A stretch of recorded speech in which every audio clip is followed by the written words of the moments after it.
Casting is one of the things that's really been challenging. And now that you mention it, I find how it has impacted many different projects in many different ways. When you first said that you were interested in talking about what casting is, I was going to say, the problem is that casting has to do with not being able to move beyond the imaginations of the audiences that are watching or the producers that are producing. Like, that's the challenge. You're trying to create new work that has new images, but people are still caught in what was before or what they have in their mind, which is sometimes, and there's a range, of course, of how aware people are of what's going on in the world, and mostly of the differing experiences of many different types of multicultural communities. So the first thing that came to mind when thinking about casting was the musical I wrote, Ybor City, which is about Black relationships between Blacks and whites in a Latino community. And I've had the production done in 3 different places. So once at the University of Michigan and a couple of times in New York. And once with a white director and twice with a white director and once with a Black director. And so, okay, so it's a labor union and they're trying to get together, but the Blacks don't really want to join because the whites have been racist to them all these years. So when I cast it at the University of Michigan, it caused such a brouhaha. Nobody would audition, nobody. The white students said they weren't Latino. The Black students said they weren't Latino.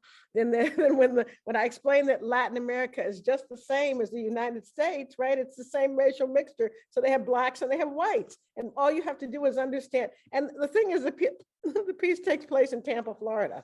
So it is the Americas, right? It's a Latino community in the Americas. And then, like, the faculty couldn't explain it either.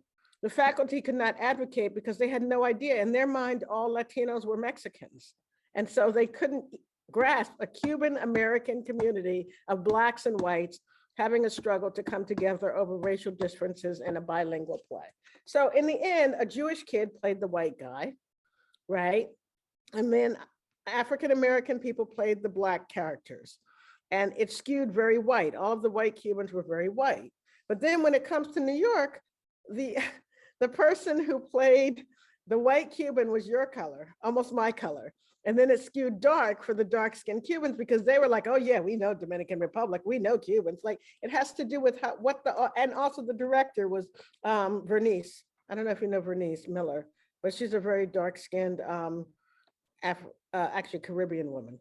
And so she directed it. And so she had a sense of how this might play out. But then when I did it in New York with a white director, it again skewed kind of white, right?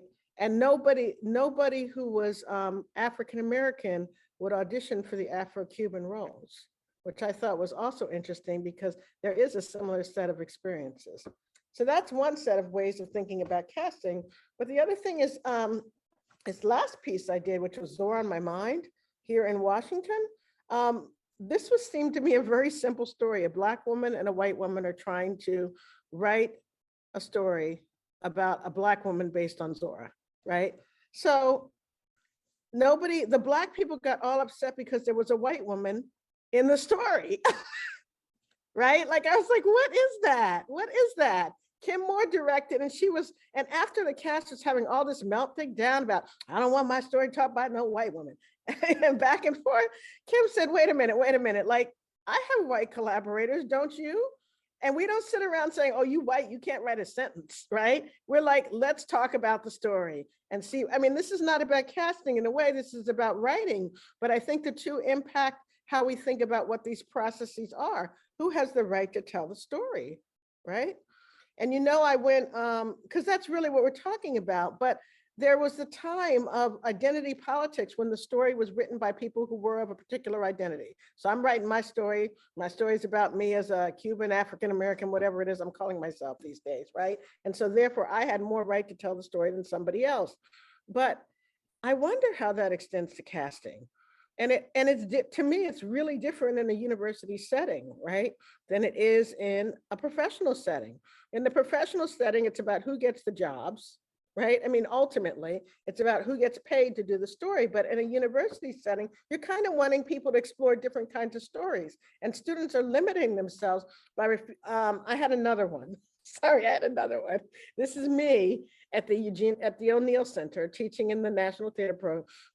And all we're doing is reading Langston Hughes's Don't You Want to Be Free on Zoom, right?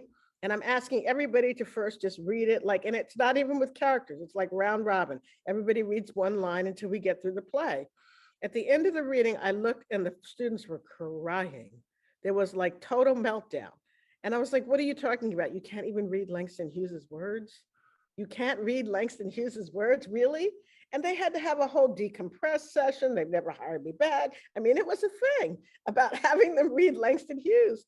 And not to mention the fact that I wanted them to do little Zoom presentations around the material. And they could choose what part of the material. But it was a total meltdown project because they don't want to engage. And so I don't understand how we're, and I guess I had another one where this was in Michigan. It was again Zoom. I was trying to have them read a piece, a Native American poem. And they said that they couldn't read it because they felt like they didn't have the toolkit to unearth the poem. And in this case, because this was, I called up, I said, well, the real thing would be if you don't know any Native Americans. And they said they didn't. And I said, well, instead of reading this, let me just call up a Native American woman, a Navajo woman who can read this with you and explain it, right? So I don't know that there's a real answer to this, right? Because I think that the students, the younger generation, are really deeply invested in what it means to only represent yourself. And I keep saying to students and myself, if you're only representing yourself, how will you learn about anybody else? And I know that that's very fraught, especially in the professional world, because we do want more plays by people of color, written, produced, directed, all of that. And I think, I'm not so much of a fan of taking white plays and just transposing them onto other bodies, unless there's a reason to do it, unless there's really a conceptual reason that works, right? So I have all those feelings about casting, and I have. So I think people have to understand why they're in the room, and that takes a really long time. Like with Zora, they had meltdown, and in the end they liked it because they were able to finally, but all of them said afterwards, I learned so much about myself because people are learning about their own limitations, even as, so a liberatory casting process involves a longer process, really, right? It involves a different approach to art making other than just going into the room and here's a script and then you play this role and we're not going to talk about it, I'm just going to stage you. So it does destroy the hierarchy. And it also takes more time. And I don't know, I always think about Brecht and how everyone wants to talk about Brecht. And I always think about, that was an ensemble company that rehearsed for 3 years before they did a show. So they didn't have an issue with who was playing what or who was doing what or how one felt about each other, because the process themselves helps you to be able to cope with and understand the casting policies better. Also, I just saw, I saw a production of King Lear at the Globe with Catherine Hunter just now in London. And that was like really diversely cast in very surprising ways, including King Lear as a 4-foot woman, right? but what that process, even watching the show and not being involved in the process, I could see that there was like a collaborative understanding of who each person was that they were bringing to the production of the play that changed the meaning intent of the play and created something that was like interesting to watch.